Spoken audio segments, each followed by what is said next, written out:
Hello? Now we will go over how to properly taste wine, where the notes of strawberries, cherries, and toast come from so that you can do it yourself, catch, understand, and correctly break down the wine into its components. When we take a glass of wine, first of all, it should be poured to a certain level, neither more nor less, so that the aromas can beautifully unfold in the glass. Next, we always evaluate the color first. It's best to do this not by holding it up to the light, which is a mistake, but rather over something light, white like a tablecloth, shirt, t-shirt, or white napkin. That is, you can use anything to specifically look at the intensity of the color, its saturation, and to see if everything is all right with it. When tasting wine, we never take a sip right away. We first lower our nose into the glass.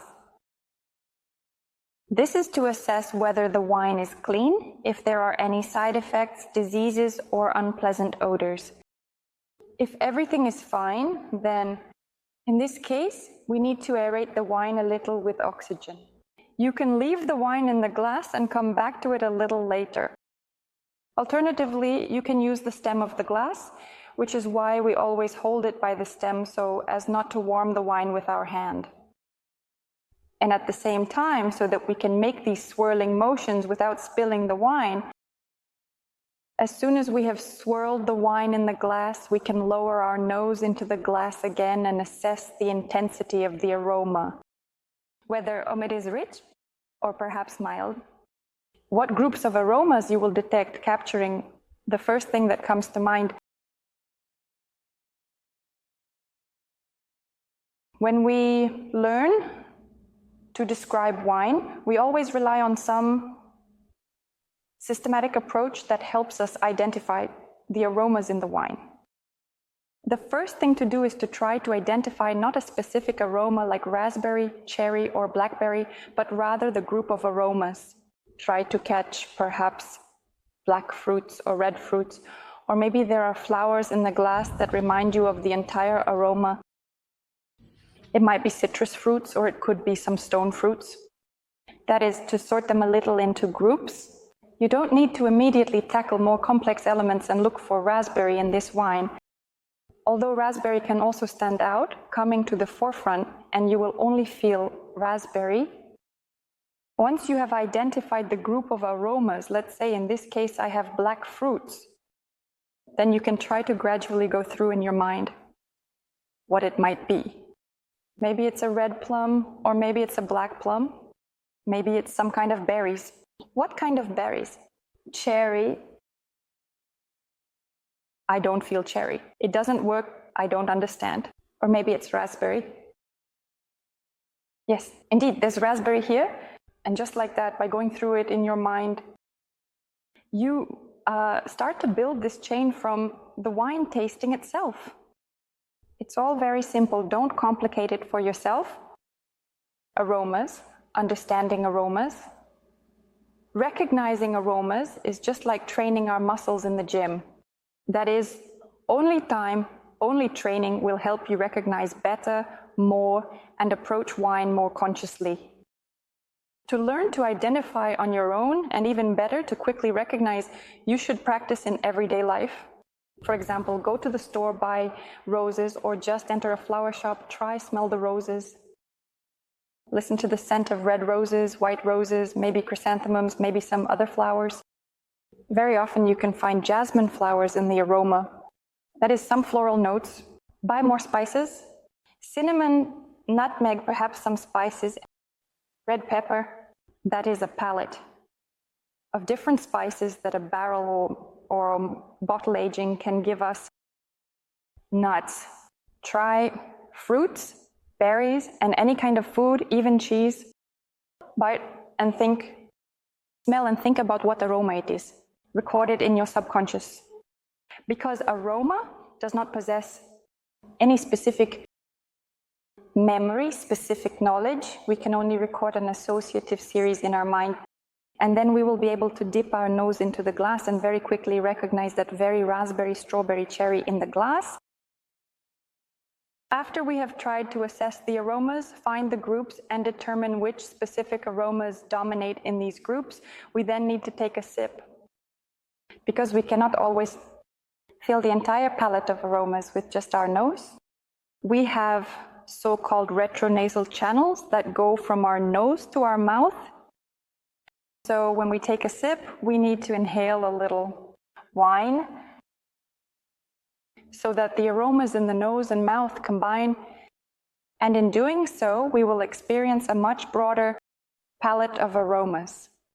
And possibly, in addition to those specific blocks you found with your nose, you will enhance your aromatic experience. You might say, there are also toasted bread notes here, and perhaps some nuts. That is, you will identify a bit more because retronasal tasting is much more interesting. It's not necessary to drink the wine, but it's essential to take a sip. Very often you can see professionals aerating the wine in their mouth, and it is done something like this.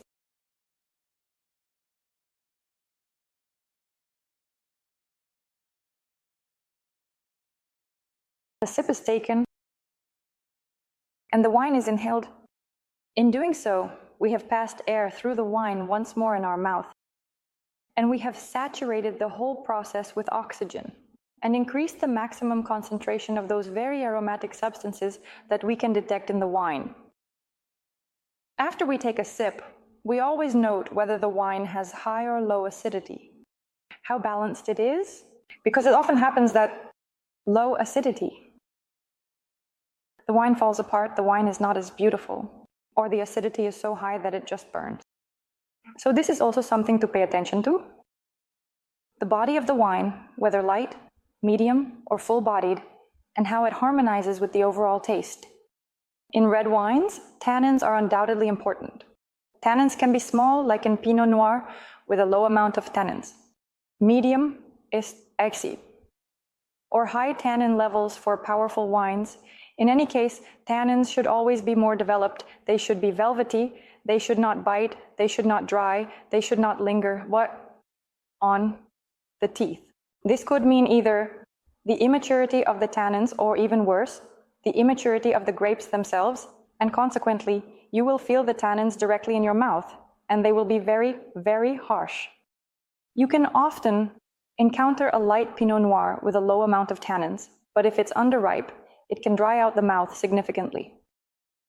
Whether you are a professional or an amateur, objectively, every wine should be balanced, cheap or expensive. No matter how great or simple it is, the wine should be balanced. Acidity, our tannins, a bright aroma should match a bright taste, and not the other way around. In other words, everything should be in balance. We always note the balance of the wine in our minds, noting how good the price and quality are, and with which dishes it can pair. This is the wine, and we also note the aftertaste. The aftertaste guarantees the quality of the wine, its richness.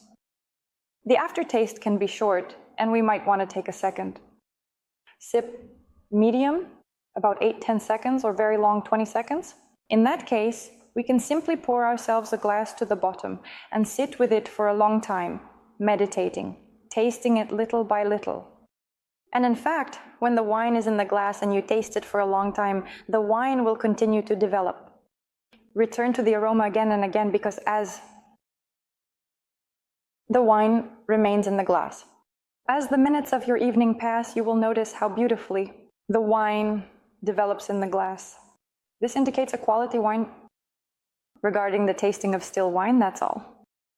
Try. Gain experience for yourself. Smell everything, buy and taste food consciously. And once again, returning to wine, try to find a new aroma, new nuances, new flavors. Note something for yourself, approach it consciously, and enjoy, of course.